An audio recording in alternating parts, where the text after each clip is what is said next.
بسم اللہ الرحمن الرحیم صلی اللہ علی النبی الکریم صلی اللہ علی رسول الکریم۔ پیارے نبی صلی اللہ علیہ وآلہ وسلم کی پیاری باتیں۔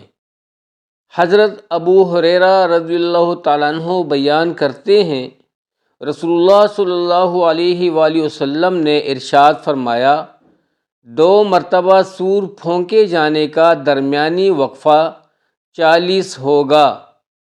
انہوں نے کہا، ابو ہریرہ 40 دن؟ انہوں نے کہا، مجھے معلوم نہیں۔ انہوں نے پوچھا 40 ماہ؟ انہوں نے فرمایا، میں نہیں جانتا۔ انہوں نے کہا 40 سال؟ انہوں نے کہا، میں نہیں جانتا۔ پھر اللہ آسمان سے پانی نازل فرمائے گا تو وہ اس طرح جی اٹھیں گے جس طرح سبزیاں اگ آتی ہیں۔ فرمایا، انسان کی ایک ہڈی کے سوا باقی سارا جسم گل سڑ جائے گا۔ وہ ریڑھ کی ہڈی کا آخری سرا ہے، اور روز قیامت تمام مخلوق اسی سے دوبارہ بنائی جائے گی۔ اور صحیح مسلم کی روایت میں ہے، فرمایا، انسان کو مٹی کھا جائے گی، البتہ ریڑھ کی ہڈی کا آخری سرا باقی رہ جائے گا۔ اسی سے وہ پیدا کیا گیا اور اسی سے دوبارہ بنایا جائے گا۔ متفق علیہ، بحوالہ نمبر 5521 مشکوٰۃ شریف۔ حضرت ابو ہریرہ رضی اللہ تعالیٰ عنہ بیان کرتے ہیں، رسول اللہ صلی اللہ علیہ وآلہ وسلم نے فرمایا، روز قیامت اللہ جل جلالہ زمین کو مٹھی میں لے لے گا اور آسمانوں کو اپنے دائیں ہاتھ میں لپیٹ لے گا۔ پھر فرمائے گا، میں بادشاہ ہوں، زمین کے بادشاہ کہاں ہیں؟ متفق علیہ، بحوالہ نمبر 5522 مشکوٰۃ شریف۔ حضرت عبداللہ بن عمر رضی اللہ تعالیٰ عنہ بیان کرتے ہیں، رسول اللہ صلی اللہ علیہ وسلم نے فرمایا، روز قیامت اللہ سبحانہ تعالیٰ آسمانوں کو لپیٹ لے گا، پھر انہیں اپنے دائیں ہاتھ میں پکڑ لے گا، پھر فرمائے گا، میں بادشاہ ہوں، جابر و متکبر کہاں ہیں؟ پھر وہ زمینوں کو اپنے بائیں ہاتھ میں لپیٹ لے گا۔ ایک دوسری روایت میں ہے، ان کو اپنے دوسرے ہاتھ میں لے لے گا، پھر فرمائے گا، میں بادشاہ ہوں، جابر متکبر کہاں ہیں؟ رواہ مسلم، بحوالہ نمبر 5523 مشکوٰۃ شریف۔ حضرت عبداللہ بن مسعود رضی اللہ تعالیٰ عنہ بیان کرتے ہیں، ایک یہودی عالم نبی صلی اللہ علیہ وآلہ وسلم کے پاس آیا تو اس نے کہا، محمد صلی اللہ علیہ وآلہ وسلم، روز قیامت اللہ آسمانوں کو ایک انگلی پر روک لے گا، زمینوں کو ایک انگلی پر، زمینوں کو ایک انگلی پر، پہاڑوں اور درختوں کو ایک انگلی پر، پانی و مٹی کو ایک انگلی پر، اور باقی ساری مخلوق کو ایک انگلی پر روک لے گا۔ پھر انہیں بلائے گا اور فرمائے گا، میں بادشاہ ہوں، میں اللہ ہوں۔ رسول اللہ صلی اللہ علیہ وسلم اس بات پر تعجب کرتے ہوئے اور اس کی تصدیق کرتے ہوئے ہنس دیے۔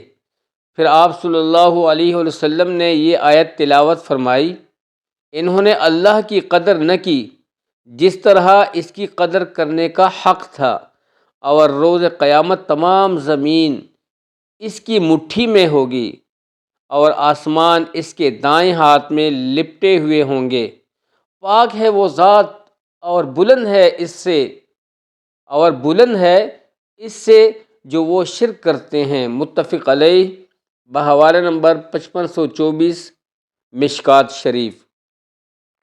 حضرت عائشہ رضی اللہ تعالیٰ عنہ بیان کرتی ہیں، میں نے رسول اللہ صلی اللہ علیہ وآلہ وسلم سے اللہ تعالیٰ کے اس فرمان اس روز زمین کو دوسری زمین سے بدل دیا جائے گا کے متعلق دریافت کیا کہ اس روز لوگ کہاں ہوں گے؟ فرمایا پل پر۔ رواہ مسلم بحوالہ نمبر 5525 مشکات شریف۔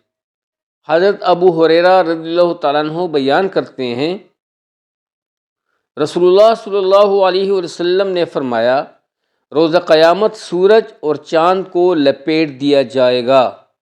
رواہ البخاری بحوالہ نمبر 5526 مشکات شریف۔ حضرت ابو سعید خدری رضی اللہ تعالیٰ عنہ بیان کرتے ہیں رسول اللہ صلی اللہ علیہ وآلہ وسلم نے ارشاد فرمایا میں کیسے خوش رہ سکتا ہوں جبکہ سور پھونکنے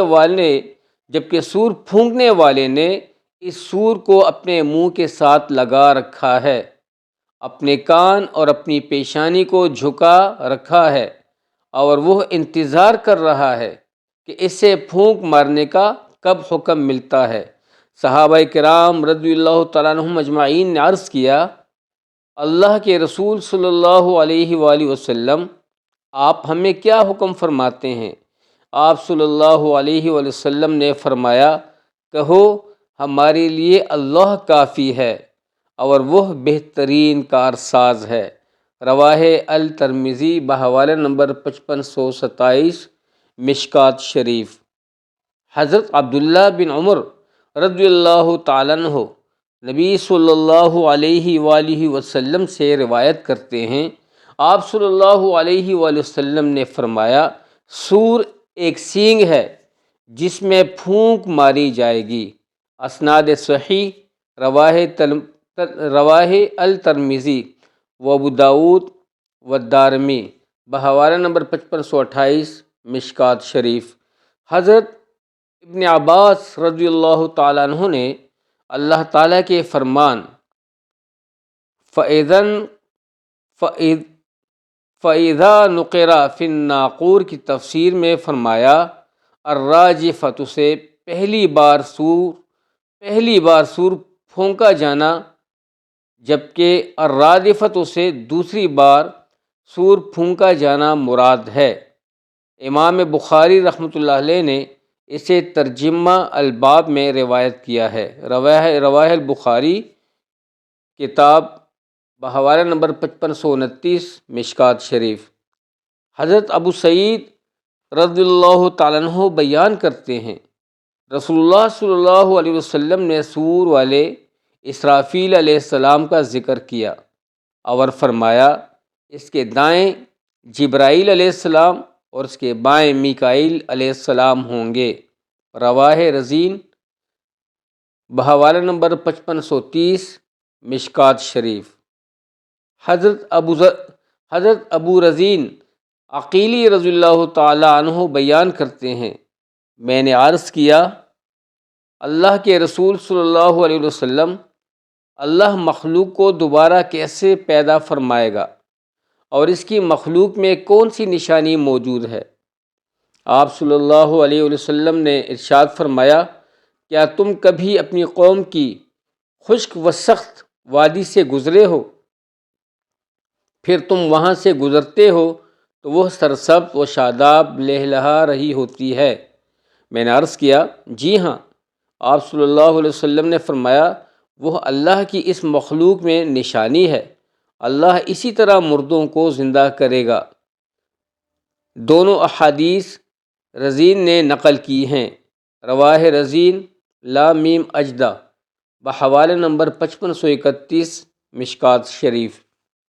حضرت سہل بن سعد رضی اللہ تعالیٰ عنہ بیان کرتے ہیں رسول اللہ صلی اللہ علیہ وسلم نے ارشاد فرمایا لوگوں کو روز قیامت سفید سرخی مائل زمین پر جمع کیا جائے گا، وہ زمین میدے کی روٹی کی طرح ہوگی، اس میں کسی کے لیے کوئی نشانی نہیں ہوگا، متفق علیہ بحوالہ نمبر 5532 مشکات شریف۔ حضرت ابو سعید خدری رضی اللہ تعالیٰ عنہ بیان کرتے ہیں رسول اللہ صلی اللہ علیہ وآلہ وسلم نے ارشاد فرمایا روز قیامت زمین ایک روٹی کی طرح ہوگی جسے الجبار اللہ تعالیٰ اہل جنت کی میزبانی کے لیے اپنے ہاتھ سے اس طرح الٹے پلٹے گا جس طرح تم میں سے کوئی دوران سفر اپنی روٹی الٹ پلٹ کرتا ہے۔ اللہ اکبر۔